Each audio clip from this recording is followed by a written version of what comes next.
I've got the two frames made. I use 3-inch prime guard screws in the corners. We've got our width is 25 3/4.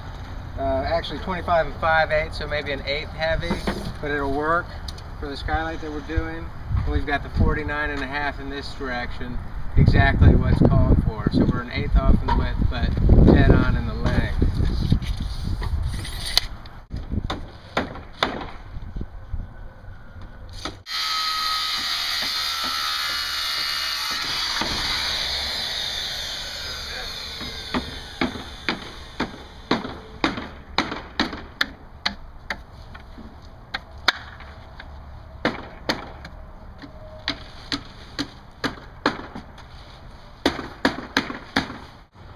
Alright, these are about as bad a skylight as you can find in the field. It's just a plastic shell. We've seen worse when it comes to the curb. We're replacing these with custom Velux, custom curb mounts. They are 2x4 frames with AZEK 3/4 boards lining them. And we'll be checking in periodically to see how it's going. Alright, so what we're doing now is we've got our frames in 2x4 with the AZEK lining, and we're putting big lag-like bolts down through the frame until they draw down. There it is.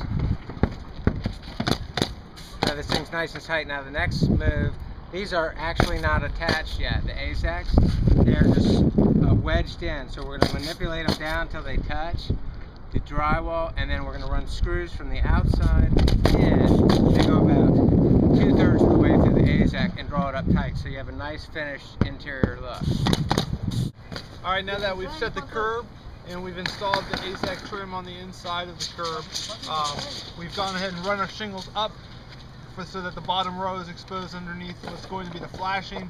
We've installed the ice and water shield up around the bottom, and now we have our aluminum bottom pan for the flashing to install. Alright, so now that we have mounted the curb and we've installed the bottom pan, we went ahead and installed the ice and water shield all the way around the base of the curb, extending it past 1 inch here. And you can see for our top piece, we went ahead and installed it underneath the felt paper to add some extra protection there. And we're ready to install the shingles up the sides along with the step flashing. Alright, now that we've installed the curb and we're doing the step flashing, this bottom piece of the step flashing we've extended 1 inch long, and we've gone ahead and bent it around the corner, which causes a flare, which brings the water past the bottom edge of this curb, preventing a leak.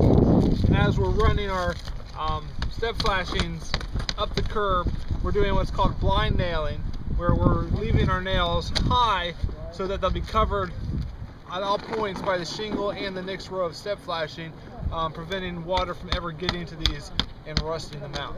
So now we're just wrapping up the flashing by installing the back pan for the curb flashing. This pan actually extends to about right here. We've cut it so that it can slide up underneath the underlayment, the felt paper. It extends out at the base about 1 inch here, flared out, which extends so that water doesn't get trapped and run underneath the corner. We've also extended it high here so that we can wrap this top edge up over the back of the curb.